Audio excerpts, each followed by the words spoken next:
Hey folks, I'm Rainiac, and welcome to the SoftwarePlayStation.net Let's Play Apple Tarot Competition Week number 1. Yes, after what seems like the longest possible time away, the LP contests are back, and I'm participating in them once again. This time around we have a new glorious contest overlord in the form of Zeloz, who's more commonly known to his friends as Zeloz, and he has instituted a bit of a twist in the rules this time round. In the last couple of competitions, contestants were free to pick their own games. They're free to do it again this time around, but now there is an added twist to the rules. Zeloz is picking cards from the game Apples to Apples, and basically whatever word is on the card, your game has to be themed around that word. This week's word is twisted, which could also mean warped and perverted. To that end, I am playing Super Monkey Ball, which was released for the Gamecube back in 2001, or if you were playing in Europe as I was, in May 2002, because back in those days we had like a 6-month waiting list between games coming out in North America and Japan and coming out in this country for whatever reason. As I say, the word twist also means warped and perverted, and only a warped and perverted mind could come up with the concept that is Super Monkey Ball. More on that in just a second, but first I just want to point this out. This is perhaps the most clutch of clutch moments I've had in years when it comes to video games. I was so excited that I didn't just bounce straight into oblivion that I ran straight into the goalpost. You're not meant to do that, by the way. You're meant to go straight through the goalpost. Also, I like how there's a ceiling above, so poor old Gongon here can't actually eject out. He just keeps hitting the ceiling constantly. So that warp took us to a bonus level. There are quite a few warps hidden within Super Monkey Ball, and every 5 levels you will play a bonus level. I'm playing on the beginner course, which means there's only 10 levels to complete, so this is the only bonus level. But bonus levels are a very welcome change of pace because you can't possibly fail them, and you have a set time to collect all the bananas on the floor. Bananas will give you an extra life if you collect 100 of them. Not really that useful on the beginner course because you won't usually have need to get any of them because beginner is pretty easy. But on advanced and extra, you're going to need to grab every single banana you can lay your grubby little mitts on. So Monkey Ball has very interesting controls. A lot of people think that you're actually controlling the monkey in the ball, and I can't blame you for thinking that because that's what I thought for the longest time. But you're actually not. You are actually controlling the stage. You're tilting the stage to move the monkey in the ball. And because of that, the character you choose to play as doesn't really matter apart from, personal consideration and also the sounds they make as they roll through the stages. It also means that you have to be very, very precise on the control stick, because if you tilt too far, you'll send your monkey flying off into oblivion. A good example of being careful with the controls here is down this slope, where we're getting a huge amount of speed, and if I'd missed the goal there, that would have been extremely, extremely problematic.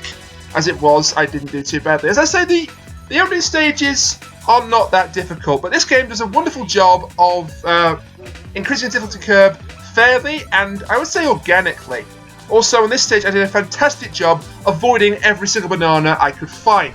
Well, up to a certain point anyway. I would recommend that because you want to grab as many bananas, as I say, as you can possibly get your hands on. You won't usually have course to do this in the beginner stage, as I say, but again, advanced and extra, you absolutely do need as many lives as you possibly can get.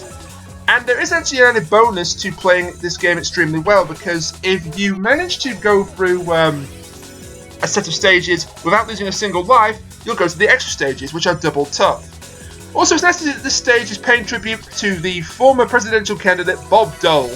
Actually, it's paying tribute to the Dole Food Company, who for some strange reason sponsored every single banana in this game. I don't know too much about the Dole Food Company, apart from sharing a name, as I say, with Bob Dole. But it's unusual that a video game would have sponsorship, but this one does. And not just this one, but the entire Monkey Ball franchise, because this was not a one-off. This was a very successful game, and therefore they made a very long-running series out of it. I think it's still going to this day, of like 14 or 15 different games. More on that in a second, because I've been doing pretty darn well on this run through Super Monkey Ball, and so inevitably that had to change. Also, I've just realised watching this back that you can see Gongon's butt poking out from the ball there. So you take a hit on this round, and oh dear, fell straight out of the stage. I didn't give that enough speed.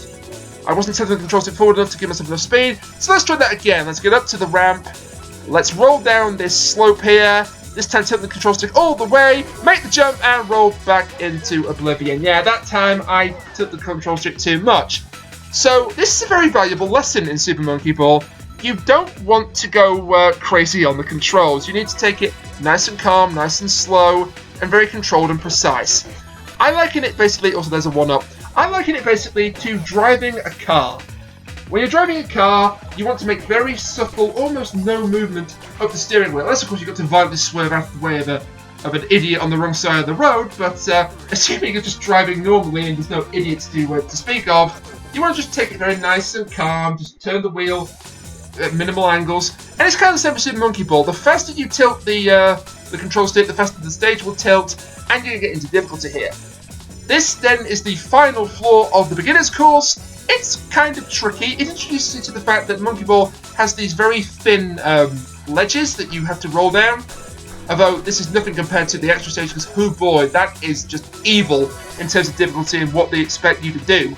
Sega are not exactly known for forgiveness to its players in its games, but then again, this was an arcade game port, and an arcade game is designed to munch through your hard-earned quarters. And one final challenge here, this curved bridge. You'll notice that a couple of times poor old Gongon here is sort of shaking his arms and going, whoa! That is actually a nice visual indicator that you're about to fall off, but you do have time to correct your course, and he's quite wide in that ball, so as long as I say, I don't know, less than half of the balls over the edge, you won't actually fall down. There are 4 playable characters in this game. There are only 3 in the arcade game Monkey Ball, which was the original. Rather pleasingly, that game had a banana-shaped joystick, which I think is a first and quite possibly the last instance of its time. So we got through the beginner's course then, and Gongon here is extremely happy. And this is the point system. Yes, Super Monkey Ball has a point system. You can unlock minigames in this game. You can unlock Monkey Bowling, Monkey Golf, and Monkey Billiards. I personally think the bowling and billiard games are far superior to golf, but then again, I'm never that much of a fan of golf in real life. And you get that, you basically unlock them by going through the single player modes and getting points the better you do. And here's a neat little thing. I love interactive credit sequences, and Super Monkey Ball has one of the best I've seen in some time.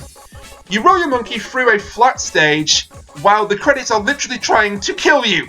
They fall down from the sky, and if you hit them, you will lose bananas. As I say, I love it when credits actually have some level of interactivity to them, like, for example, in the Smash Bros. Games, you can shoot the credits to get points. Or in the case of the latest Smash Bros. Game, you can paint a background picture on the... You can paint a picture on the background by hitting the words. Now, this sequence takes entirely too long, so let's skip to another game I played, and we switch now to Baby.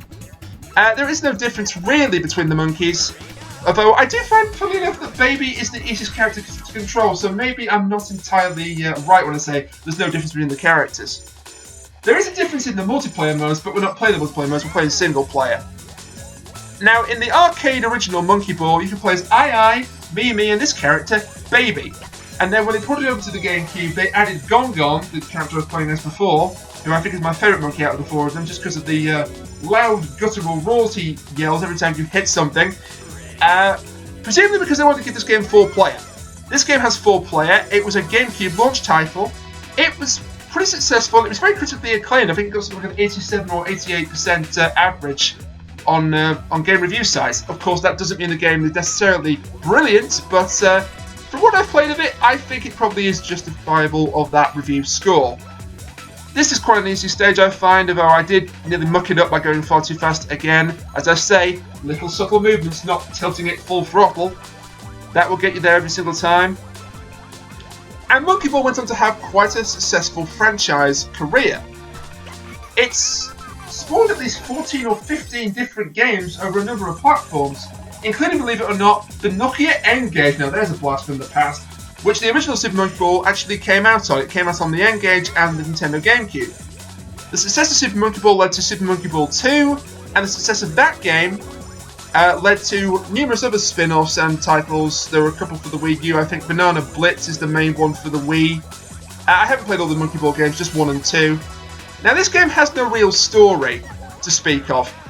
However, I did find on the website that they were explaining the various characters, because this game doesn't really have much of a plot. It said that Gongon was a rival for the affection of Mimi, which he then lost, but then became friends with I, the main character. I think you can refer to him as the mascot. He's kind of the Sonic the Hedgehog of the Super Monkey Ball franchise. But Baby is the most interesting character of the lot of them. Also, that was a stupid move on my part. I should have tilted the control stick back, but I didn't, and bye-bye, Baby. Fortunately, you do have a continuous system, but that does mean I'm not going to get to the extra levels. Actually, I'm not going to get to the extra levels anyway, because this is 30 floors, and that would take far too long. That's one strange thing about this game and its Japanese equivalent. Usually, when it came to difficulty, the Japanese version was harder than the Western version. Good examples of this include Mega Man 2, of course, which had a difficult setting that did not get ported over to the West. But in this game, it's actually the opposite. Because in the Japanese version, you only have to not use a continue to get the extra stages. In the Western version, you have to not lose a single life. And in the extra version, good freaking luck, my friend, unless you're a Monkey Ball master. Another bonus level here, then. I really like the effect here on the floor, the liquid metal floor. Reminds me kind of like the T-1000 from Terminator 2 for some reason. And you can't fail these things, so it's fine. One thing I do find kind of amusing, but maybe I shouldn't because it's kind of perverse, is that if you fail to collect all the bananas in time in these bonus stages, you hear like an explosion or a gunshot, and then your monkey falls over its ball. So it's kind of like the monkey has been shot, literally shot, for failing a bonus game. I don't know why I found that amusing. I probably shouldn't find that amusing. People are probably on the phone right now to call a psychiatrist, but I just find that amusing. I'm sorry. It's a video game. It can't possibly hurt you. And is this about to happen? No, because I got a second clutch finish of the video. I forgot about that one. Another thing Monkey Ball does very well is it has branching pathways. This is very evident in this stage here, stage 11. I also like this sort of almost Casino Night-esque aesthetic to the levels. I'm a baby. Well, I literally am playing as Baby, but I'm a big baby, so I decided to just go for the standard thing. But if you go across those thinner beams, and be warned they are extremely thin, you see there's different goals, and they will warp you to further stages down the line. Although, I don't really think it's worth it, because it only takes like floor 14 or 15, which I can easily get to anyway, and most players should be able to get to easily anyway, because this stage is still not that tough until you get to a certain point, at which point you hit the wall, both literally and figuratively. And as I say, I'm playing as Baby, and I was about to explain why that's so amusing to me. I don't know if this is canon or not, if this is official or not, but the story guide that I read to this game said that Baby was Mimi and Ai-Ai's child from the future come back to help its parents in the past. Which makes Baby the Trunks of Super Monkey Ball. As I say, I don't know if that's real or just some kind of strange fan theory. Oh yes, this stage. This stage brings back 3 words that will bring terror to the heart of anybody who's played a Gamecube. And those 3 words are, I'm a chuckster. Yes, this brings back those horrible memories of Super Mario Sunshine, those asshole piantas that were thrown into the void. Also got very close to failing that stage for a second time there, but fortunately just cut the edge of the platform and it gave me it as kind of a freebie. This stage is kind of deceptive as well. You've got to weave between these sort of punching boxing gloves, I guess, or bumpers. And if you get it wrong, they will quite literally punch you off the stage. You'll have to try again. The worst thing about falling out of the stage, apart from that you lose a life, is you have to listen to your monkey's horrible screams every time they fall to their death, which is just a little bit disconcerting. Bear in mind, this is I don't want to call it a children's game because it really isn't that much of a children's game. It requires a really developed mind to play it, that's for certain, because as I say, it starts easy and gets progressively more difficult. But having said that, I think the children probably appreciate Baby going, yes, and speaking of the wall, here it is. Floor 15. I hate floor 15 because this introduces the concept of having curved stages. Remember how I told you that you actually control the stage and not the monkey? Well, this is what it's going to cost you, because it will, you think you're going to make it, and then the floor curves, so it takes you the opposite way. I'm doing a horrible job of explaining why that is, why that is terrible, but you can just tell from this footage it's terrible, because I just keep falling off into oblivion. So that is Super Monkey Ball. And I think we'll wrap it up just about there. One more thing I want to mention briefly is that this is an absolute favourite of the speedrunning